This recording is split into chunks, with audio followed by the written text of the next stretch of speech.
Tomorrow marks the 50th anniversary of an ambush during the Vietnam War. An ambush a local veteran fought to make sure others could return home.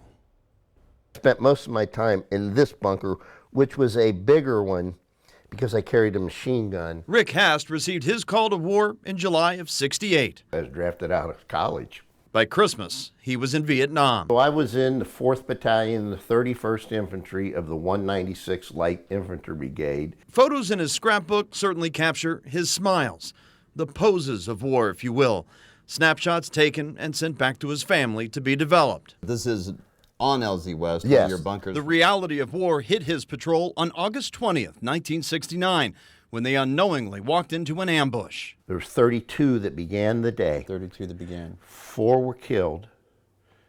The balance, except for 5 or 6, were wounded in some way. Corporal Frederico Dela Cruz of Guam and Private First Class Jimmy Jones were killed, along with Corporal James Rutan and Specialist Jerry Hill. Jerry Hill was killed by friendly fire from helicopter gunships that were supporting us. Many more were injured in the attack, including Pittsburgh Steeler Rocky Blyer. He got shot in the leg at the initial ambush and then shrapnel from those grenades coming in. Rick recalls trading off with other guys to carry the wounded back, including Blyer. He was on my back, piggyback style, for a while. I don't know how long, whether it was a half hour.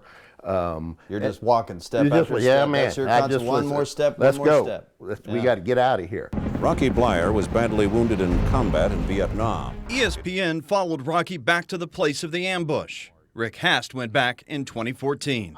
I was more curious of what the country was today compared to when I was there last. Accompanied by friends and family, he visited the ambush location, even finding what he believes is the very spot he took cover during the attack. That's what I'm standing on in that picture holding a flag. So what did you leave Vietnam with the second time in your heart?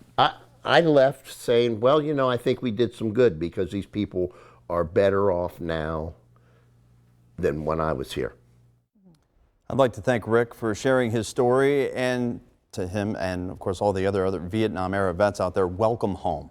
Tomorrow night, by the way, on ESPN2 at 8 p.m., you can check out that half-hour documentary on Rocky Blyer's journey back to Vietnam and, of course, his football career. Meanwhile, if you ever have a veteran-centered story in your community, let me know. Send an email to homefront@wcpo.com.